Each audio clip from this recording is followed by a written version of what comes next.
Des de les 7 del matí ja estaven aixecats i esperant que vindré aquí a jugar.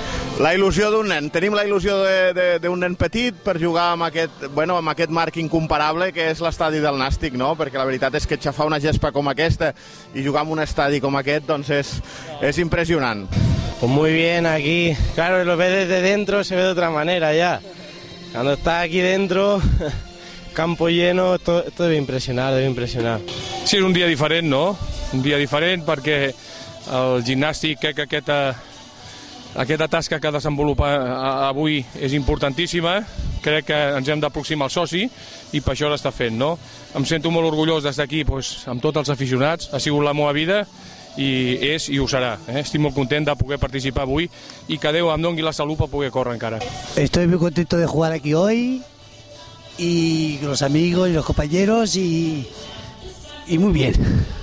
És espectacular, és una passada. La veritat és que estic supercontent de poder gaudir d'aquesta experiència. No havia estat mai en un camp de gespa i a més estar en el nou estadi és una passada. Sobre todo cuando te ponen la música te sientes como si fuera uno más. Hacía tantos años que no pisaba este campo, desde los 18 años, que tengo ganas que empiece. Vengo un poco frito porque no he dormido, más que 2 horas, pero bueno, tenía ganas.